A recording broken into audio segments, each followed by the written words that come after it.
On March 1, 2019, Zaid Atkinson, a student at Naropa University, was engaged in his work-study program, diligently picking up trash outside his dormitory. His routine task was interrupted when Officer John Smiley of the Boulder Police Department approached him. The officer's presence was prompted by Zaid's location on the patio, an area marked by signs that forbade trespassing and declared it private property. Officer Smiley, in his duty to uphold the law, inquired about Zaid's activities and presence at the location. Zaid, who was clearly performing a task, was questioned about his residency and employment status. The officer's insistence on verification stemmed from a need to ensure that Zaid had the right to be there, a standard procedure in law enforcement to maintain safety and order. The interaction between Zaid and Officer Smiley was a delicate dance of authority and civil rights. Zaid, confident in his legitimate presence, resisted the officer's request for his address, asserting his privacy. Meanwhile, Officer Smiley sought to confirm Zaid's claims, not out of personal curiosity, but as a safeguard against potential trespassing incidents. The officer reached a pivotal moment when Officer Smiley decided to detain Mr. Atkinson. Up to that point, their interaction was deemed voluntary. The police report, however, lacks any clear rationale from Officer Smiley for suspecting Mr. Atkinson of trespassing. There's no conveyed information to suggest that Mr. Atkinson was out of place. An independent review led by Bob Troyer alongside Bluestone representatives scrutinized the encounter. They determined that Officer Smiley's suspicion was largely based on Mr. Atkinson not having an ID with his address and his gesture towards the dormitory's address. Mr. Atkinson's action of pointing, rather than verbally confirming his address, was noted in the report. Even if he had recited the address, it wouldn't have amounted to reasonable suspicion. Considering all circumstances, the review implied that the officer's suspicion was not substantiated by solid evidence. Okay, what unit are you in? I don't think I have to actually tell you that. Well, I'm just checking to make sure that you have a right to be here, that's all. I just told you I lived here. Okay. And I told you that I'm working as well. Okay. Shouldn't that be enough for you? Well, I gotta verify it, just so I know that you do in fact live here. What do you need from me? If you have an ID with your address on it, that'd be great. Fucking unbelievable, man. Well, we've had some stuff going on in this area. I'm just doing my job, just making sure you belong here, and if you do, then great, and I'll be on my way. Yeah. Okay. And Zaid, do you have anything with your address on it? Yo, look, man. Here, why don't you follow Just me, relax. and I'll just fucking leave the building, dude. Yeah, just chill out, man. The conversation reveals Mr. Atkinson's incredulity when asked to provide identification that included his address. His response suggests a common expectation that individuals carry such identification, like a driver's license, which typically lists an address. The situation escalates when the officer requests Atkinson's date of birth, a question that seems to further agitate him. The officer insists on verification of Atkinson's identity to confirm his right to be present. Atkinson's frustration is palpable as he refuses to comply with the officer's repeated request to sit down, leading to a warning that his actions could be construed as obstructing a police officer, a serious charge. An independent report sheds light on the incident, highlighting the officer's critical misunderstanding of the scope of his authority under reasonable suspicion. Despite his belief the officer was not entitled to know Mr. Atkinson's date of birth. In Colorado, where the event takes place, the law only allows officers to request a suspect's name, address, and an explanation of their actions. The law stipulates that individuals must only present identification if it is immediately available to them. The report concludes that Mr. Atkinson was not in violation of the law by withholding his date of birth. It was the officer's misinterpretation of what reasonable suspicion permitted him to do that unnecessarily prolonged the encounter and fueled Atkinson's anger and frustration. This misstep by the officer, according to the report, was a significant factor in the escalation of the situation. So, Mr. Atkinson, can I get your date of birth, please? Why? I just need to verify who you are, that you belong here, that you have a right to be here, okay? Are you kidding me, man? Can you have a seat, please? No. Mr. Atkinson. No, I'm not. 290 Cook 12. Can you please have a seat? No. Put that down. Stop.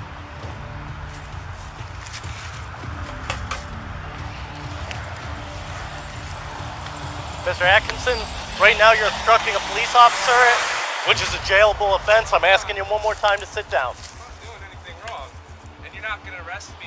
You're not going to do anything. The officer, believing he is investigating a trespass, repeatedly instructs Atkinson to sit down, a directive that is met with resistance and confusion.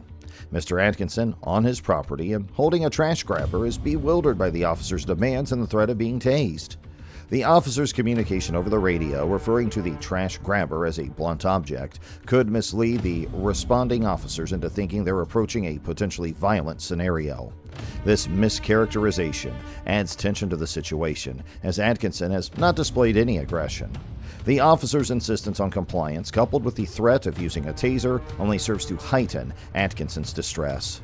Atkinson's refusal to sit down is rooted in his belief that he is not doing anything illegal and that the officer has no grounds to detain him. He asserts his right to be on his property and challenges the officer's authority to demand his compliance. The officer's hand on his weapon introduces a grave element to the encounter, with Atkinson perceiving it as a threat to his life. Have a seat, please. You're going to tase me outside of my residence? I hope that Drop thing's that. on. Put that down. I hope the camera's on, sir.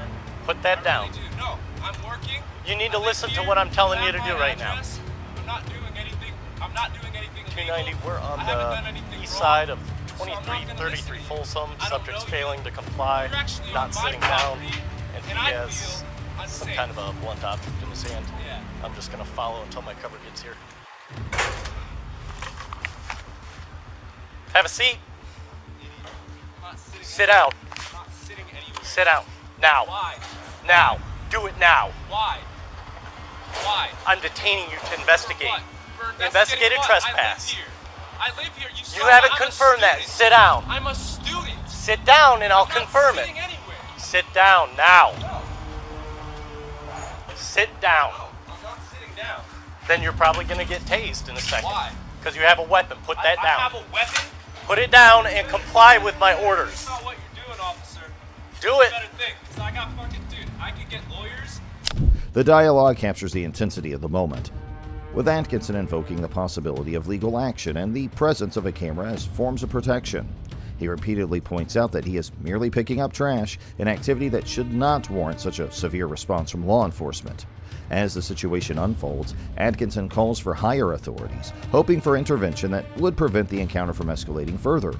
The officer's repeated commands to sit down, met with Atkinson's steadfast refusal, create a standoff that reflects deeper issues of authority, compliance, and the use of force. Legal, and you're not gonna fucking tase me, officer. So Sit how do you down. think about that? Sit down. How do you feel about that, sir? Sit How down do you feel about now. that, sir? And get your freaking lieutenant here. All They're right? on the way. Yeah, good. Jackass. Sit down now. I'm giving you another order to sit down.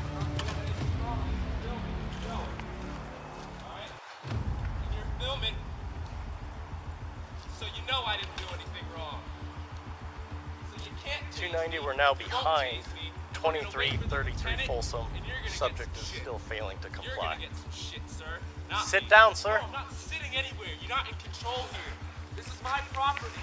I live here, not you. Sit Not down you. so I can live here. continue I my feel investigation. unsafe Because you just Sit down. threatened to tase me. Sit down. I feel unsafe. No, point the camera here. You have a dangerous object in your hand and you're failing to put it down. I'm picking up trash. Put it down. You're You're being shoot me. detained. Your hand is on your weapon, and you're gonna shoot me. That's what you're gonna do, officer. 290, we're still You're gonna behind shoot a resident on his 2333 Folsom. property for Subject picking up is failing to trash. comply. That's what you're gonna do, officer. Sit down, sir. Why don't you use your brain? I asked you Use several your- times. Use your intelligence. Are you gonna kill me? Are Several you gonna times kill me? I've Your asked hand you. is on your weapon. I Yes, feel it is. threatened. That's I a feel fucking threatened gun. because you're not That's a putting that gun. down. Yes, it is. I'm picking up trash. Put it down. I I'm told you picking many up times to trash. put it down. And you're holding a gun. Put it down. And you're holding a gun. Sir, put it down. And you're holding a gun. How do you feel? Put it down, How do sir. you feel, officer? How do you feel? You're holding it down. a gun. How do you feel? Sit down on the ground like How I've do you told feel? you many times Or before. you're gonna shoot me? Or you're gonna shoot me, officer? If you use that weapon against me, A weapon. then I'm- yes, that is a I'm 20 feet consideration. from you. I'm minding my All you have to do business. is comply right Everything. now. Officer, you're gonna shoot me. Just have a seat, man. Shoot me? Or are you supposed to? All I want to do is figure this out with Camera you. on this guy. Sit down. Sit down. Hey. Right. Somebody in 2333, get a camera on this officer. He has a gun in his hand, and he's gonna shoot me. You got a camera? Exactly. That's my boy, Zinio, right there. This is my we're residence. just to the east of You're on my backcountry, property with a gun in your hand. Sit threatening down. to shoot me because I'm picking up trash. I hope that Sit camera's down. on fucking camera. Where's your lieutenant? Just sit down. Where's your lieutenant? He has a fucking camera on you. You're gonna go to Sir, jail. sit down. Dude, you're not gonna get away with murder. You're not. Not today. 290, it's gonna Not be a today. wrap, I hope. You're not gonna get away with murder. Sit down. I'm not sitting down. Look, I don't want this to go any further, but you need to comply with my orders. I don't have a weapon. That's a weapon. This is a bucket. No, that's a weapon. This Right there. is a clamper for picking up garbage, sir. Put it down, I'm telling you, I'm threatened It's by not it. a weapon. You're not threatened. I'm threatened. You have a fucking gun that kills people. How am I supposed to kill someone with Sit this? down, sir. Dude, no. Keep that. Sit that down. on there. He's got his gun in his hand. I'm gonna Sit sue down. the shit out of you, dude. I go to university here. Sit I'm gonna down. sue you. You're Ready refusing go. to comply with my I'm not orders. sitting down. I'm not sitting down, and you can't make me. Officer. The scene unfolds with the arrival of the first responding officer who, without hesitation, draws his taser. This action sets the tone for the next 10 minutes, during which a total of 9 officers converge on the location. Their arrival is staggered, and not all remain until the end of the incident. However, for the majority of the 13-minute duration, from when the first backup officer arrives until the area is cleared, Mr. Atkinson finds himself encircled by 8 officers, including the one who initiated the call. The independent report points out that the substantial response was partly due to the initial officer's report to dispatch. He communicated that Mr. Atkinson was non-compliant and possessed a blunt object. This description likely influenced the urgency and number of officers dispatched to the scene. The officer's commands are clear and repetitive, urging Mr. Atkinson to sit down and drop the object in his hand. The officer's insistence is met with Mr. Atkins' resistance, creating a standoff that underscores the intensity of the encounter. 290, we're still giving him verbal commands, trying to get him to comply. Sit down and drop that object. I don't have to do Sit anything. down and drop it. I'm on duty doing my work and my job, and this officer comes over here. Drop the object. Are you serious? Just relax. No, I'm not doing anything. Have a seat. Drop it. Drop it. Drop it. Why do you all 4 of them look, dude? All 4 The police are telling you to do something. Do it.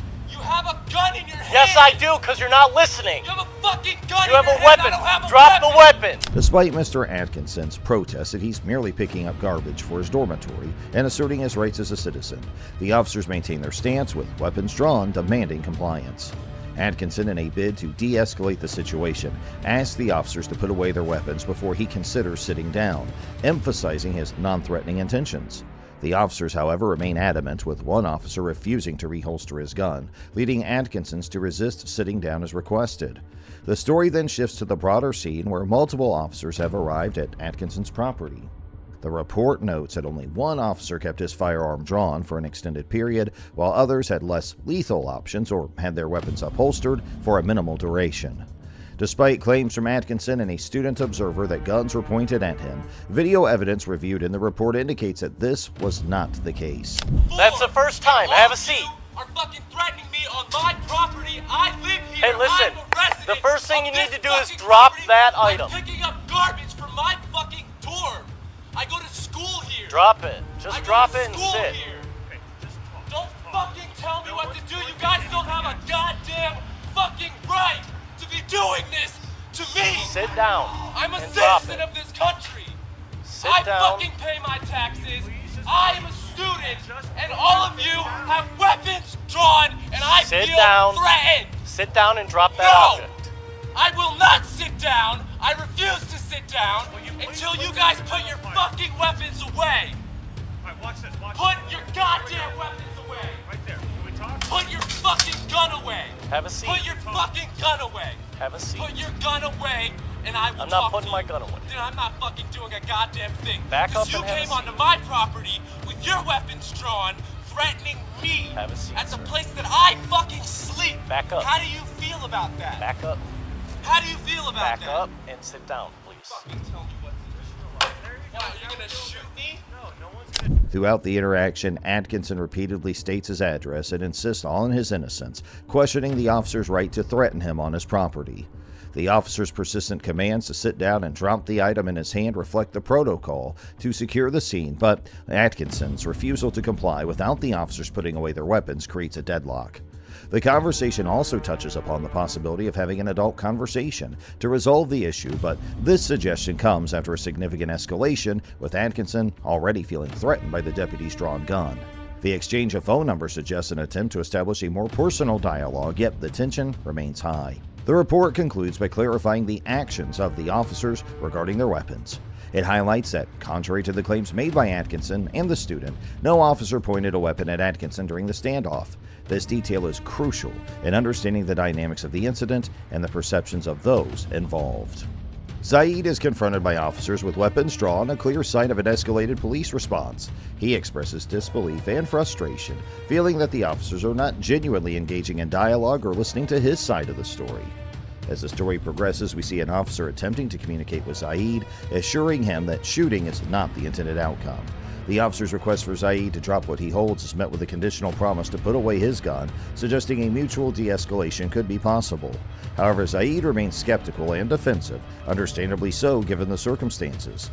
The breakthrough comes when two residents confirm Zaid's residency, prompting the officer to shift to a more conciliatory tone. Despite this, Mr. Atkinson's trust has been eroded. He feels threatened and labels the officers as potential murderers, highlighting the deep divide and mistrust between him and the police.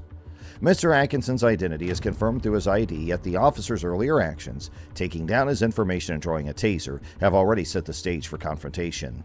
Zaid's reluctance to sit down amidst what he perceives as a life-threatening situation is evident. He challenges the officer's approach, questioning the professionalism and intent behind the drawn weapons. The officer's attempts at de-escalation are met with Mr. Atkinson's insistence on his rights and safety. He recounts his attempt to prove his residency and his frustration when the officer impedes his movement. The dialogue captures the essence of a tense standoff where communication breakdowns and perceived threats lead to an intense confrontation, reflecting broader societal issues of authority, compliance, and the use of force. Paul, you said this is a weapon. It can be used as a weapon, Feel like this yes. is threatening? Yeah. Can you put it away? Can you just drop it on the ground? I'll put my gun You're down. on my property. If you put that down, I'll put my gun away. Why? I told you why, because it can be used as a weapon. Used as a weapon. Right. You're a jackass. There you go, that's all I need. Put your fucking gun away. Yep, you got it. Yeah. Okay, could you have a seat over here? Now we can talk. The dialogue captures a moment of intense frustration and confrontation. Mr. Atkinson is visibly upset, feeling threatened by the presence of an officer with a shotgun on his property. He challenges the officer's actions, questioning the justification for being treated as a threat while he is simply picking up garbage. Mr. Atkinson's repeated demands for the officer to leave his property underscore his agitation and desire to assert his rights. The officer's suggestion to sit down and talk is met with refusal, as Mr. Atkinson feels wronged and insists the police should focus on actual criminals rather than harassing him. This exchange is a stark illustration of the tension and misunderstanding that can occur in such encounters. And he refused to let me walk to my house. Okay, Zaid, I'm very much. How is that okay? How is that okay? I'm understanding you're upset. What do you mean you're understanding I'm upset? He came out with a shotgun. Of course I'm upset. He pulled out his Party fucking has gun dropped his weapon. and said that I'm a We're fucking currently threat. trying to get him to comply. On my own property, I'm a threat because I'm picking up garbage. Take a step back or two from me, okay, so that I can feel. Why don't you get off my property? Okay. Why don't you get off my property? What I'm trying to resolve. Why don't you get off my property and stop telling me what to do at my fucking house? How about that? If you were willing to sit down, we could talk about I'm not sitting down. Okay. Why don't you go home, officer? Right. And why don't you guys go find some real criminals instead of wasting my goddamn time? How about that? Zaid confronts the officers about their aggressive approach, questioning the necessity of their actions and the potential waste of resources. He feels threatened, as the officer's readiness to use force seems disproportionate to his activity of picking up garbage. Zaid's frustration is evident as he points out the real crimes happening elsewhere that warrant police attention. The officers on their part are focused on establishing Zaid's identity and the legitimacy of his presence, despite having been told by another officer that Zaid is indeed a resident. The insistence on obtaining Zaid's date of birth, which he is reluctant to provide, becomes a point of contention, and Zaid demands the return of his ID, which the officer is holding as leverage to get the information he seeks.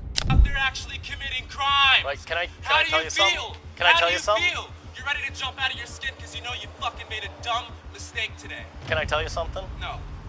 I don't want to hear it. Okay. I want you to get Why off don't my you talk property. to my partner? I don't want to talk to any of Right you now, I need you to boys. sit down so I want we you can guys figure to it get out. off my property and stop wasting my fucking time. That's not going to happen until I confirm who you are and what you're doing. You already know who I am. He just confirmed who I am. I don't have your date of want birth, my ID which is back. what I asked for. I want my ID back, And, please. and when we've finished, then you can have and it then back. you can go. Can you have a seat so we can I'm talk not a little sitting, more? and Okay. I don't think that I have to sit. I'm not sitting. This isn't like a game. Right where, now, like, you're where, like, acting me and very- you are gonna negotiate what we do here. So let's reference the legal precedent set by the 2003 11th Circuit Court case of Florida versus Diaz, which emphasizes that an officer's detention of an individual should only last as long as necessary to address the reason for the stop. In the case cited, once the officer's official suspension was resolved, there was no further legal justification to detain the driver. Applying this logic to Zaid's situation, the officer should no longer detain him once it is confirmed that he is not trespassing. The officer's continued insistence on detaining him, even after his residency has been verified, is legally unfounded according to the Diaz case. This highlights the tension between law enforcement procedures and individual rights, showcasing the complexities that can arise during such interactions. Well, All right, and I here's hope what that we you can do. realize that, sir. I'm not fucking sitting Here's down. what we can do. We can stand here all day, All right. And you can Or- waste our resources when there's people out there committing crimes, right? Or I And could that's get what you're your- after, right? Criminals, right? I can get your Right. name, your date of birth, You have all my find stuff. out. I don't have your date of birth yet. There's Why no, do you need my information? I Why are explained you it to coming you. onto my property asking me for my information? This is where I fucking live. I don't need to give you shit. I didn't do shit. I fucking live here. Do we just want to stand here? I live here. Go get the fucking, go get everybody. Call everybody. That's not how it works. Call everybody. Then we'll have a standoff, dude. The authority requests to sit for a discussion, but Zaid, asserting his rights, refuses to comply. Zaid's frustration is palpable as they challenge the presence of the authorities on their property without a clear explanation of their purpose. They demand their identification and express their unwillingness to cooperate further until their questions are answered. The authority figure offers a compromise, suggesting they could stand and talk, but Zaid remains unyielding. As the conversation progresses, Zaid becomes more defensive, questioning the waste of resources when there are actual crimes to be addressed. They reject the notion of providing personal information, such as their date of birth, reinforcing their stance of non-cooperation. The standoff escalates as Zaid calls for everyone to witness the encounter, hinting at a potential confrontation. Running thing, he's kind of milling about, then he'd come back down, sit, milling about, come back down and sit. And then when I came into the alley, he stood up and I saw that he had that metal thing, and it looked like he was kind of banging it, like against the, so I wasn't sure if he was like trying to damage something or, and then I addressed him, and then he proceeded to walk around here, and I saw it was like a device for picking up trash, and he was picking up trash. So I contacted him and just asked him, hey, can I, let me chat with you? I'm just checking to make sure that you have a right to be here. And then he initially talks to me, I ask him. The story shifts to a bystander's perspective, who recounts observing Zaid sitting and then milling about the property. Initially, there's uncertainty about Zaid's actions, whether they were causing damage with a metal object. However, it becomes clear that the object is a tool for picking up trash, and Zaid is simply performing a mundane task. The authority attempts to engage in a civil conversation, seeking to verify Zaid's right to be on the property. Zaid responds by stating their residence and employment at the location, but withholds further details such as their apartment number. They present a school ID, lacking a date of birth, and upon being pressed for this information, they walk away, maintaining their privacy. Zaid's residency is eventually confirmed, yet their identity remains unknown due to the lack of a date of birth. And he starts walking away, picks up that metal object and the bucket and walks away from me. I just follow him at a distance until cover gets here. Okay. He didn't show me a badge. So we confirmed that he lives here, right? How the fuck am I? No, Well, he just did. Okay. Parker just did. He confirmed that he lives there. according to him, he lives here. He just provided a unit number finally. I don't have a date of birth. I don't know who he is. Okay. All right. So let's. You got his information in terms of his name and all that. I just have his name. Okay. and give him his You're a ID fucking back, and then we're out of jackass. here. Yeah, because we You're a already confirmed he's jackass. there, and this Got the gentleman wrong here just said, fucking yeah, he works here and lives here. So Okay. yeah, yeah. I think he just. It is revealed that only his name is known to them. The situation escalates when Zaid is asked to return his identification card and to leave the premises. In a pivotal moment, the officer decides to turn off the audio recording on his body camera to discuss the next steps with a superior. The action suggests a moment of reconsideration and consultation, possibly indicating the complexity of the situation at hand. The superior officer concludes that no criminal activity has taken place and that the best course of action is to de-escalate the situation by withdrawing from the property. Subsequently, Zaid's identification is returned to him, and the officers depart without making any arrest or demanding further information. The resolution indicates a recognition of Zaid's rights and an acknowledgement of the absence of any legal grounds for the officer's actions.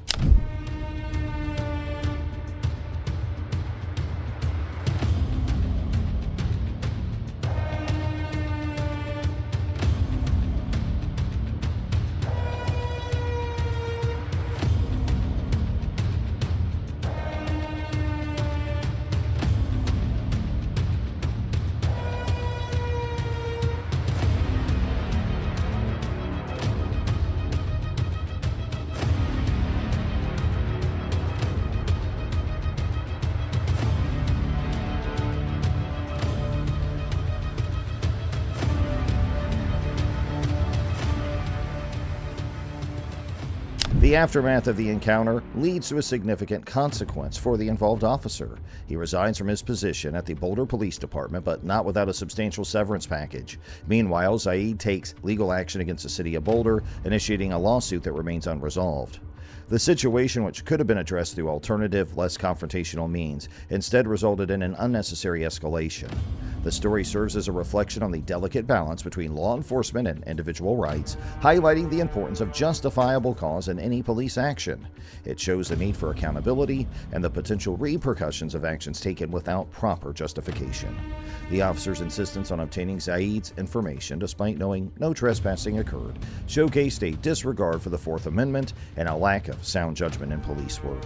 This raises concerns about how many others might have been unfairly treated before the officer's resignation. Zaid, on his part, receives mixed reactions. While he stood firm and resisted police intimidation, his irate response and emotional reactions contributed to the escalation. It is challenging to remain composed under such pressure, and while his frustration is understandable, moments during the interaction could have benefited from a more collected demeanor. Engaging with logic rather than anger might have yielded a more effective outcome. The Boulder Police Department's responding officers are commended for their critical assessment and responsible handling of the situation. They employed de-escalation techniques and resolved the matter without further incident or harm. The commanding officer's decision to instruct the officer to return Zaid's ID and de-escalate the situation is notable for its rarity and exemplifies commendable law enforcement conduct. This could have got me killed today, apparently. Where's my bucket? Yeah, I'm gonna get back to work. Clear. Why don't you guys go do This incident stands out as an example of how disciplined and well-trained law enforcement can act, contrary to the often seen mob mentality that justifies any action, regardless of legality or morality. And that's all we have for today's video. Hey, don't forget to like this video and also subscribe to the channel for more upcoming content like this. Until then, stay safe and keep exploring.